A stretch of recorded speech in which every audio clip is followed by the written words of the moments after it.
I watched my best friend sell our vintage car and pocket $37,000 of my money. He laughed when I confronted him, saying I had no proof. What he didn't know was that I had tracked everything, and the car club meeting next weekend would be his last. It was a crisp Saturday morning in October when I first noticed something was off. The garage door was open when I pulled into Mike's driveway, but the space where our 1967 Mustang should have been sitting was empty. Just an oil stain on the concrete floor and a few scattered tools remained. Mike and I had been best friends since college. 15 years of friendship, countless beers, camping trips, and being each other's support through divorces and job losses. When he hit financial trouble 3 years ago, I didn't hesitate to help him out. That's what friends do. "Hey, buddy," Mike's voice boomed from the kitchen doorway. He was smiling too widely, his eyes not quite meeting mine. "Didn't expect you today." That was odd. We'd met every Saturday morning for the past 2 years to work on the Mustang. It had been my dad's car, and after he passed, I couldn't bear to sell it, but didn't have the skills to restore it properly. Mike was a gifted mechanic who needed cash. The arrangement seemed perfect. I'd finance the restoration, he'd provide the labor, and we'd split any profit if we decided to sell. "Just thought I'd come by to check on the progress," I said casually, though my heart was already racing. "Where's the car?" Mike's smile faltered for just a second before returning, brighter and faker than before. "Oh, I moved it to my buddy's garage. He's got a better lift system. Thought I mentioned it." He hadn't mentioned it. Not a text, not a call, nothing. "Can I see it?" I asked. "Not today, man. He's out of town." Mike checked his watch. "Hey, I've got to run. Promised to take the kids to soccer." Mike didn't have kids. I nodded and left. But instead of driving home, I parked down the street and opened my phone. 6 months earlier, I'd installed a GPS tracker under the Mustang's dash. Not because I didn't trust Mike, but because the car was valuable and classic car theft is common. I pulled up the app. The Mustang was at Redline Auto Sales, a small dealership across town. My stomach dropped. I drove there immediately, walking into the lot with my hands shaking. And there it was. Our beautiful candy apple red Mustang, with the black racing stripes we'd painstakingly applied ourselves. A sold sign was displayed prominently in the windshield. I approached a salesman who was walking the lot. "That Mustang, when did it come in?" "Just yesterday," he said cheerfully. "Beautiful restoration job. Didn't last 12 hours before a collector snatched it up." "How much?" I managed to ask. "Listed at $75,000, sold for $72,500. One of our quickest sales ever." I had invested over $40,000 in parts alone. Mike had contributed his labor, which was valuable, but nowhere near what I had put in financially. We had agreed to split any profits 50-50 after recovering my initial investment. But Mike hadn't said a word about selling. I drove home in a daze, my mind racing. I called Mike, but he didn't answer. I texted him, and he responded hours later with, "Sorry, man, meant to tell you. Got an offer we couldn't refuse. I'll settle up with you next week." But something in my gut told me there would be no settling up. Over the next few days, I tried repeatedly to meet with Mike. He always had an excuse. Finally, on Thursday evening, I cornered him at his house. "We need to talk about the Mustang," I said firmly. Mike leaned against his kitchen counter, arms crossed. "Yeah, about that." Guy offered cash on the spot. Couldn't pass it up. "That's not your decision to make alone," I said. "We had an agreement." "Verbal agreement," Mike corrected, his tone suddenly cold. "Nothing on paper." I stared at him, this man I'd known for 15 years. "Mike, I put over $40,000 into that car." He shrugged. "Prove it." "What?" "Prove it," he repeated, smiling now.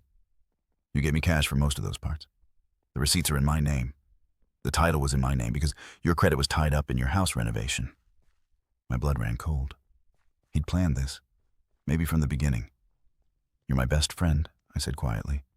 "I helped you when you were about to lose your house." Something flickered in his eyes. Not guilt, but annoyance. "And I'm grateful. But business is business. Look, I'll give you 10 grand as a courtesy. That's fair. $10,000 for my father's car, for 3 years of weekends, for $40,000 in parts, for 15 years of friendship." "You know it's not," I said. Mike's face hardened. "It's what you're getting. And honestly, without a contract, you're lucky to get anything. You got no proof of our arrangement, no paper trail for your investment. It would be your word against mine, and I've got the receipts and the title." He actually smirked. Expensive lesson, I guess. I could have exploded. I could have grabbed him by his smug face and demanded my money. But something inside me went very still and very cold. "You're right," I said quietly. "Guess I learned something about friendship." I left without another word, ignoring his calls of, "Don't be like that, man," behind me. What Mike didn't know, what he couldn't know, was that I had proof. Lots of it. First, there were our text messages going back 3 years, clearly outlining our agreement. Second, while many parts had been purchased with cash, the big-ticket items, the engine rebuild kit, the custom interior, the paint, had all been ordered online and shipped to my address, with receipts in my email. Third, I had meticulously documented the restoration with weekly photos and videos, partly as a memorial to my dad, and partly because I'm organized by nature. And finally, there was the GPS tracker that had led me to the dealership. It had been logging the car's movements for months. But I didn't tell Mike any of this. Not yet. Instead, I went home and made a plan. The annual Classic Car Club meeting was happening that weekend. It was the biggest event of the year for car enthusiasts in our region, with hundreds of members attending. Mike was not just a member. He was on the board. He'd leveraged his work on his Mustang to gain status in the club, frequently posting progress pictures in their private Facebook group and forums. On Saturday morning, I dressed carefully in a simple button-down shirt and jeans. I packed a folder with printed copies of all my evidence: text messages, receipts, photos, and GPS logs. I also prepared a USB drive with video documentation. When I arrived at the meeting, which was being held in a large event space at a local hotel, Mike was holding court near the refreshment table. He faltered mid-sentence when he saw me, but quickly recovered, raising his coffee cup in mock salute. I nodded politely and found a seat near the back. The meeting proceeded normally. Announcements, upcoming events, member spotlights. Then came the part I was waiting for. Exceptional restorations, where members showcased their recently completed projects. Mike strutted to the front when called, a PowerPoint clicker in his hand. "Many of you have followed my journey with this 1967 Mustang," he began, clicking to show the before and after photos on the large screen. It was a labor of love, countless hours in the garage. I watched as he took full credit for the restoration, never once mentioning my involvement. He detailed the challenges, the part sourcing, the technical problems he'd solved. The room was impressed. Mike had established himself as something of a restoration guru in the club. "Unfortunately, I had to part with her," he continued with practiced regret. "A collector made an offer I couldn't refuse. But I'm proud to announce that my next project will be even more ambitious: a 1963 Corvette split window." Applause filled the room. Mike was beaming, completely in his element. When the applause died down, the club president asked, "Any questions for Mike before we move on?" I raised my hand. Mike's smile froze when the president pointed to me. "I have a question," I said, standing up.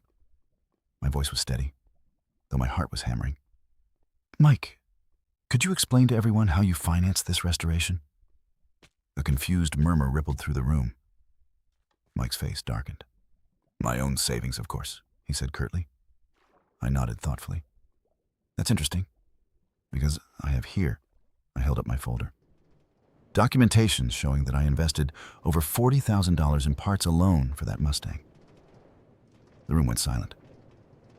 "I also have our text messages outlining our partnership agreement," I continued calmly, "and GPS tracking data showing when you took the car to Redline Auto Sales without my knowledge and sold it for $72,500, keeping all proceeds for yourself." Mike's face had gone from red to white. "This is ridiculous," he sputtered. "He's making this up because he's jealous of my success." The club president looked uncomfortable. "Perhaps this is a private matter that should be discussed elsewhere." "I agree," I said reasonably. "I'd be happy to leave it at that. But since Mike has been showcasing this project to the club for 2 years as solely his work, I thought everyone should know the truth, especially since he's soliciting investors for his next project." That got everyone's attention. Several members have been discussing going in with Mike on future restorations, attracted by his apparent expertise and success. "That's a serious accusation," the president said. "Do you have proof?" "I do," I replied, walking to the front of the room. "May I use the projector?" Mike tried to block me. "This is slander. I'll sue you." "Please do," I said quietly. Discovery would be fascinating. The president intervened, allowing me to connect my USB drive. For the next 10 minutes, I silently displayed my evidence. Dated photos of me working on the car with Mike, screenshots of our text conversations about parts and costs, receipts with my name, bank statements showing withdrawals matching parts purchases, and finally, the GPS logs showing the car's journey to the dealership. The room grew increasingly tense. Mike attempted to interrupt several times, but each time I simply paused and waited for him to finish before continuing my methodical presentation. Finally, I showed a video I had taken just 2 weeks before the car disappeared. Mike and I, toasting with beers in the garage, celebrating the completion of the restoration. In the video, Mike clearly says, "We did it, partner. Your investment, my sweat equity. When we sell this beauty, we'll both be happy men." I stopped the video and turned to face the room. I'm not here to create drama. I just wanted the truth to be known. Mike sold a car we restored together, kept all $2,500, and offered me $10,000 as a courtesy. When I objected, he told me I had no proof of our arrangement and couldn't do anything about it. I looked directly at Mike, whose face had gone ashen. He was wrong. The silence that followed was deafening. Then the president cleared his throat. "Mike, do you have a response?" Mike looked around the room, seeing the judgment in everyone's eyes. These were people who lived by a code of honor and craftsmanship. In their world, stealing another man's work was unforgivable. "It's not how it looks," Mike began, his voice unsteady. "We had an understanding. I did all the work. The parts were just materials." A senior member interrupted. "Did you sell the car without his knowledge and keep all the money?" Mike hesitated, then deflated. I was going to pay him back eventually. The damage was done. I thanked everyone for their time and walked out, leaving Mike to face the consequences of his actions. Over the next few weeks, those consequences became clear. The club voted to remove Mike from the board and revoke his membership. A serious blow in the classic car community. The dealer who had purchased the Mustang, upon learning of the situation, voided the sale and returned the car, not wanting to be associated with a fraudulent transaction. Mike was forced to return the money, which he had already spent a portion of. He had to take out a loan to make me whole. More significantly, his reputation in the restoration community was destroyed. The Corvette project he had announced never materialized as potential investors backed out. As for me, I got my father's Mustang back. After everything that happened, I couldn't bear to sell it. Instead, I found a small garage space to rent and began learning to do the maintenance myself. It was harder and slower without Mike's expertise. But there was something satisfying about working with my own hands, understanding the machine my father had loved. 3 months after the club meeting, I received a text from Mike. "I'm sorry, I got greedy. Can we talk?" I stared at the message for a long time. Part of me wanted to ignore it, to leave the betrayal in the past. But another part recognized that 15 years of friendship deserved at least a conversation. "Not ready yet," I texted back. "Maybe someday." That spring, I started a small restoration blog, documenting my learning process with the Mustang and other projects. To my surprise, it gained a following. Members from the car club reached out, offering advice and occasionally hands-on help. One of them, an older gentleman named Frank, who had been restoring cars since the 1970s, became something of a mentor. "You know," Frank said one day as we adjusted the Mustang's carburetor, "what happened with your friend was terrible. But look what came of it. You're doing this yourself now. Connecting with your father's legacy in a way you never would have otherwise." He was right. The betrayal had forced me to step out of my comfort zone, to learn skills I would have otherwise left to others. The Mustang wasn't just a car anymore. It was a testament to resilience. A year after the incident, I attended the same annual club meeting. This time, I was invited to present during the exceptional restoration segment. I showed photos of the additional work I'd done on the Mustang, improvements and personal touches that made it truly mine. When I finished, the applause was genuine and warm. Several members approached afterward, complimenting my work and asking about techniques. I felt a sense of belonging I hadn't expected. As I was packing up, the club president handed me an envelope. "Board voted unanimously," he said. "We'd like you to join the restoration committee." Your perspective would be valuable. I accepted with genuine gratitude. It felt like closing a circle. On my way home, I drove past Mike's house. The lights were on, and I could see him moving around inside. For a moment, I considered stopping, seeing if that conversation we'd postponed was finally possible. But I drove on. Some bridges, once burned, can't be rebuilt. Some lessons cost more than money. Instead, I went to my garage, where the Mustang waited. I ran my hand along its fender, the paint smooth under my fingers. On the workbench lay plans for my next project, a 1972 Bronco I'd purchased from Frank, who was too arthritic to tackle it himself. I'd be doing this one entirely on my own. Well, not entirely. I had a community now, people who shared knowledge freely and valued integrity as much as craftsmanship. The betrayal had cost me a friend, but it had given me something more valuable, self-reliance and a new path forward.